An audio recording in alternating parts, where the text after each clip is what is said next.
Hello, we interrupt our regularly scheduled broadcast to bring you up to speed on some breaking news in the form of a deep dive. In this deep dive, we're taking a look at 10 of the bigger callouts in Battle at the Berrics Ro Sham Bo statistics and its relation to winning a game of skate. Let's dive deep into this game before the actual game, starting with some top-level figures. Number 10.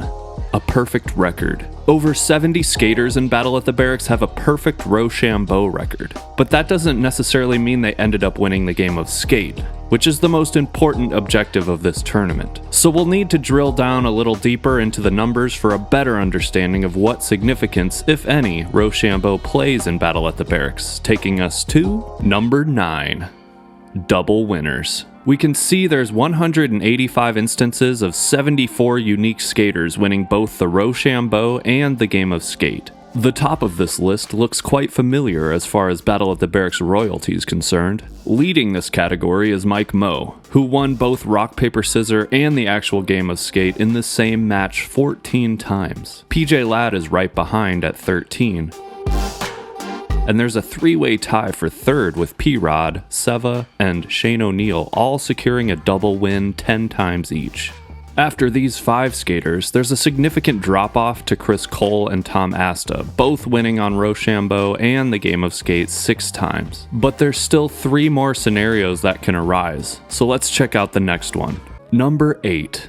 Losing Ro Sham Bo, but winning the game of skate. Almost the same number of instances as double winners, 67 unique skaters lost rock, paper, scissors, then went on to win that same battle 188 times. Again, we're seeing parallels with historically dominant skaters here, with PJ Ladd topping the list and reminding us he can win or lose the Ro Sham Bo and it doesn't matter, he'll still whoop that ass in a game of skate, along with Shane O'Neill right behind. Luan Oliveira pops up tied for third with Seva Krutkov, both of them losing rock, paper, scissors 11 times but shrugging it off and winning that respective battle. Okay, so this kind of tells us a little bit more about rock, paper, scissors potentially not really having a huge impact on the outcome of a match, but we still need to look at the last 2 scenarios. Number 7. Winning rock, paper, scissors and losing the game of skate. Unless your nerves get the best of you, going first in a game of skate is usually ideal, since you can control how to set the tone of the game on your own terms. 115 unique skaters were unfortunately stripped of a win after getting the privilege of having the opening turn following a victorious rock, paper, scissors throw. Even though PJ Ladd shares the top of this list with Tom Asta at 6 matches lost after winning Ro Sham Bo, it's a little misleading because PJ's competed in so many battles and has more wins than anyone ever at Battle at the Berrics. Morgan Smith, the Season 4 champ, lost 5 battles after winning Ro Sham Bo. And then there's a 6-way tie for third place, shared by Ishad, Mike Mo, Moose, P-Rod, Tori Pudwill, and Trent McClung, with all of them falling in 4 battles each. Finally, we need to look at the worst case scenario before making any conclusions. Number 6. Double losses. The last thing you want to happen going into a game of skate is lose the Ro Sham Bo and the game of skate. Sadly, this tragic outcome has befallen 123 victims at Battle at the Berrics. No unfortunate soul has been inflicted with as many double losses in a single match than Sean Malto, getting double destroyed 6 separate times. Eric Costin, Shane O'Neill, and Tori Pudwill have had to bear the humiliation of losing the Ro Sham Bo and the game of skate 5 times each. Obviously, it's hard to talk about anything else after such sadness and despair, but we must move on and try to make sense of all this loss.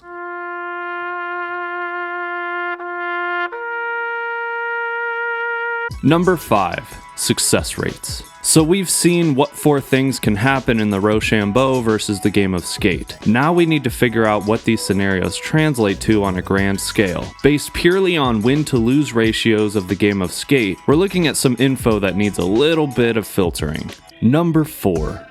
Perfect rates. 17 skaters have a 100% winning record, but not one of those 17 skaters have competed in more than 1 battle, meaning they're either still in the process of competing in the current season, or they dropped out after winning 1 battle. We're going to disregard these candidates for now, and require everyone who's on this list to at least have more than 1 battle under their belt. Number 3. Total loss rates. Right off the bat, it's clear that we still need to trim down this list a little bit. While we knocked off skaters who have a 100% success rate due to incomplete participation, there's 110 skaters who've never won a match, and therefore have a 0% success rate. If you haven't won a single match in Battle at the Berrics, there's not much substantial info to take away from this data, so we're going to trim those skaters off the list as well. Number 2. What's left? After trimming the fat from the top and bottom of the success rates list, we're ready to start cooking with the lean, meaningful data. To be precise, there are 84 unique skaters who've competed in more than one battle and have won at least one match. I hate to shed light on the caboose first, but it is with deep regret that I must announce Trent McClung has the lowest winning record for anyone who's won at least one battle, with a 25% win-to-lose ratio, ranking 25th among the 84 skaters. Yes, there will be a load of ties. The most condensed congregation of ties lies in the 50% win-to-lose ratio section, with almost 35% of all the 84 skaters sharing that success rate. And then there's 20 more skaters clawing on top of each other to get to that ever-elusive top 10 win-to-lose ratio ranking. Number 1.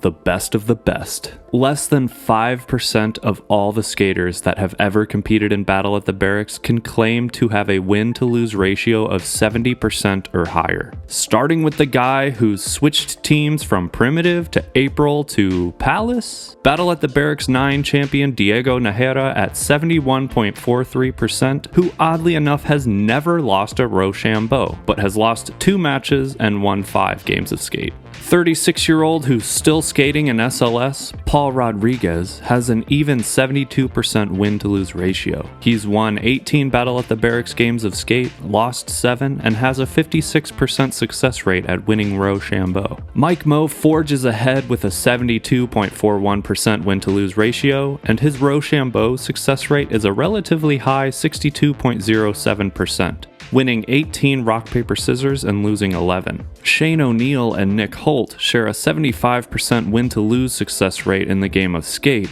but they differ in Ro Sham Bo success rates. O'Neill wins 42.86% of his rock, paper, scissors, and Bolts only wins 25%.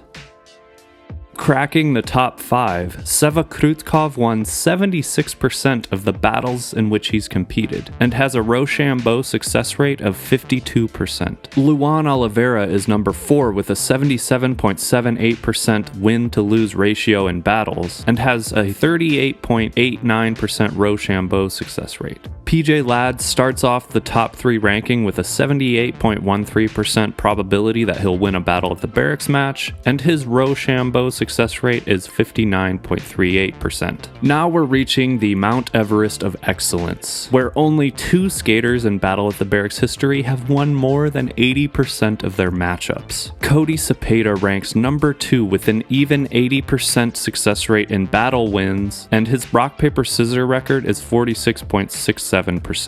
Guessing you can predict who's left at this point, but if not, I'll give you a hint. He's the only mother to land a straight 16 in a Battle at the Berrics match, show someone how to do a nollie backside 360 heel flip before executing them with letter E, and thanks to Shrimp Daddy, he Trey bombed El Toro. Chris Joslin has won 84.62% of his battles. Joslin's Ro Sham Bo success rate is a middle-of-the-road 46.15%. So what does this all mean? The 10 most successful skaters in Battle at the Berrics range in their Ro Sham Bo winning rates from as low as 25% to as high as 100% perfect, and the average of the top 10 is 52.90%. I honestly don't know what this tells me. The average rock, paper, scissors winning rate across all 84 skaters who've won at least one match is 50.18%. I've always figured Ro Sham Bo is a fair way to start the game of skate, and once you start flipping your board, the battle takes care of itself in terms of who should be the winner based on skill and consistency. Am I missing anything? Does a 50% Ro Sham Bo average win-to-lose ratio across all skaters with at least one battle victory have any significance? Let me know in the comments and let's figure this shit out. Well, that pretty much covers the Battle at the Berrics Ro Sham Bo data and match victories as it stands so far. Thanks again for tuning in. Don't forget to subscribe to Dumb Data, click the notification bell to stay on top of new episodes, and drop a like if you enjoyed this deep dive. See you on the next dumb episode.